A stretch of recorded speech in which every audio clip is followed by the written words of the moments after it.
Nah, tes. Nah, tes. Baik. Nah, bismillahirrahmanirrahim. Assalamualaikum warahmatullahi wabarakatuh. Waalaikumsalam warahmatullahi wabarakatuh. Baik, Anda semua. Baiklah, pada kesempatan pagi hari ini kembali lagi bersama saya Udi Islami di kelas ini. Baiklah, kita akan membahas tentang klarifikasi makhluk hidup. Sebelum itu, mau bertanya, apakah kabar dari Anda semua? Alhamdulillah, baik Pak. Baik Pak. Baik, sebelum mulai pelajaran pada hari ini, alangkah baiknya kita berdoa mulai. Baiklah, terima kasih Anda semua. Baiklah, pertanyaan sebelum kita masuk ke kelas, Bapak ingin menulis suatu pertanyaan. Pertanyaannya yaitu, mengapa kita perlu adanya klarifikasi makhluk hidup? Ada yang bisa menjawab?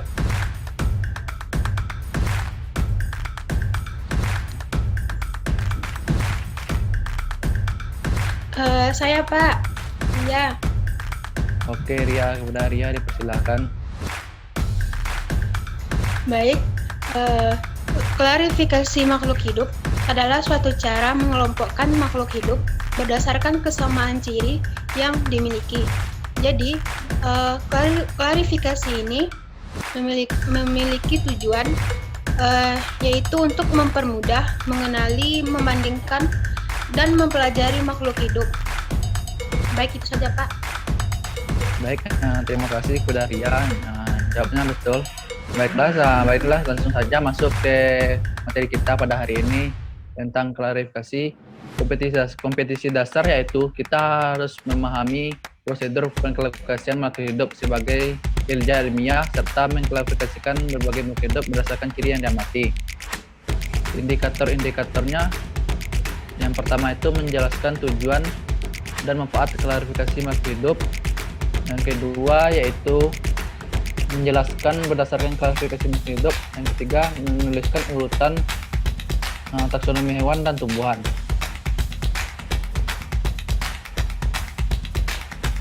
Baiklah, selanjutnya yaitu apa itu keanekaragaman. Keanekaragaman adalah ciri utama dari kehidupan. Para ahli biologi mengidentifikasi dan memberi nama sekitar 1,5 juta spesies, termasuk di dalamnya lebih dari 260.000 tumbuhan dan hampir 50.000 vertebrata dan lebih dari 750 serangga. Ribuan spesies yang baru ditemukan menambah daftarnya tersebut sehingga setiap tahunnya diperkirakan jumlah totalnya adalah 5 juta sampai 100 juta. Baiklah, jika kehidupan beraneka ragam, bagaimana dari peran biologi memiliki perangkat untuk menyatukannya? Misalnya, adakah persamaan antara kapang, pohon, dan manusia? Ternyata banyak sekali persamaannya. Di balik keanekaragaman makhluk hidup ini, ada persamaan terutama pada tingkat organisasi yang lebih rendah. Misalnya dapat dilihat dari kemiripan tertentu dan dapat pada struktur sel. Kesatuan juga tampak jelas pada kode genetik umum yang digunakan bersama oleh organisme. Ekspresi yang berbeda-beda dari kode genetika inilah yang disebut akan berdampak keanekaragaman makhluk hidup tersebut. Baiklah, ini contoh urutan taksonomi hewan dan tumbuhan. Yang pertama itu dari contoh hewan. Yang pertama, kingdomnya Animalia, phylum Chordata, kelas Mammalia, ordo Carnivora, famili Felidae, dan genusnya Panthera, dan spesiesnya Panthera pardus, itu disebut harimau. Yang kedua ada urutan taksonomi dari tumbuhan. Yang pertama itu Technum Lante, divisi Spermatophyta, subdivisi Angiospermae, klasifikasi dan kelasnya tuh Dicotyledon, dan ordo Zingiberales, dan familinya Zingiberalae, genus Zingiber, dan spesiesnya Zingiber officinales. Keanekaragaman makhluk hidup ini perlu dijaga, tetapi kadang-kadang juga sedikit membingungkan. Agar keberagaman tidak sulit dipahami, manusia cenderung menggolongkan spesies yang mirip dalam satu kelompok. Seperti kita ketahui, taksonomi adalah cabang dari ilmu biologi yang berhubungan dengan persamaan dan klasifikasi spesies, mengelompokkan organisme berdasarkan skema yang lebih formal. Skema terdiri dari tingkatan klasifikasi yang bermacam-macam. Setiap tingkatannya lebih luas cakupannya dibandingkan dengan tingkatan yang bawahnya. Cabang biologi seperti botani, zoologi memerlukan data atau gambaran menyeluruh tentang hewan dan tumbuhan. Sebagian hewan dan tumbuhan telah diidentifikasi dan diberi nama, tapi sebagiannya belum diberi nama. Jika keanekaragaman hayati dipelajari tanpa klasifikasi, mungkin akan terjadi kerancuan pengertian suatu jenis makhluk hidup. Misalnya burung gereja di negara dimanapun pasti memiliki namanya perbedaannya.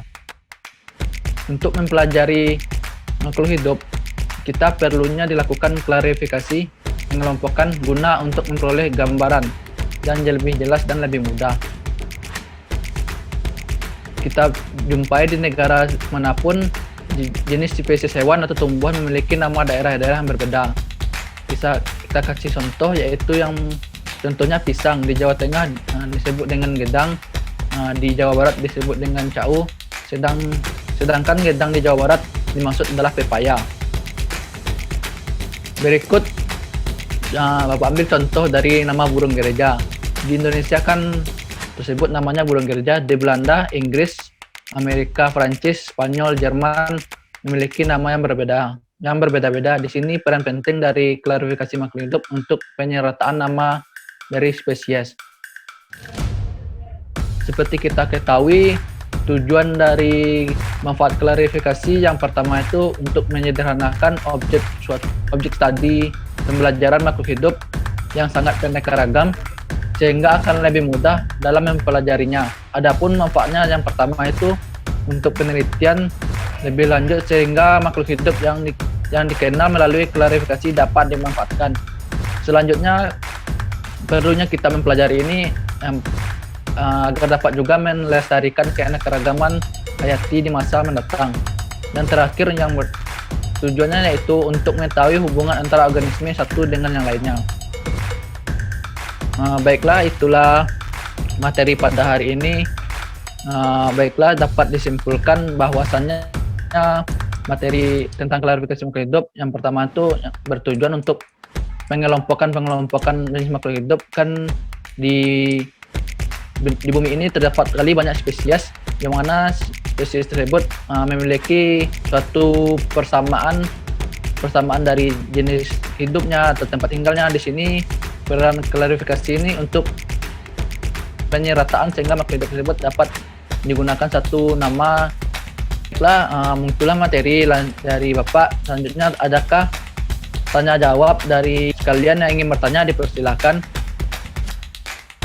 Mungkin tidak ada, langsung saja.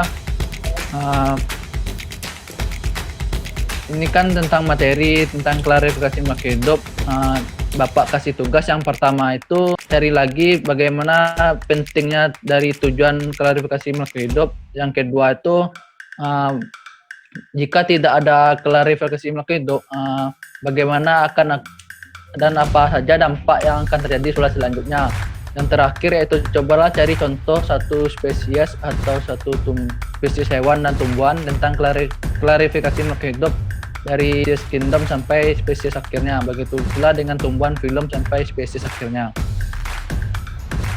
Mungkin itu saja dari Bapak. Sebelum Bapak tutup, materi selanjutnya yaitu tentang klarifikasi lebih fokus ke hewan. Bagaimana kita mempelajari tentang keseluruhan dari klasifikasi khususnya hewan. Mungkin itu saja yang Bapak sampaikan, kurang lebihnya mohon maaf. Pak akhiri dengan wassalamualaikum warahmatullahi wabarakatuh. Waalaikumsalam Waalaikumsalam warahmatullahi wabarakatuh.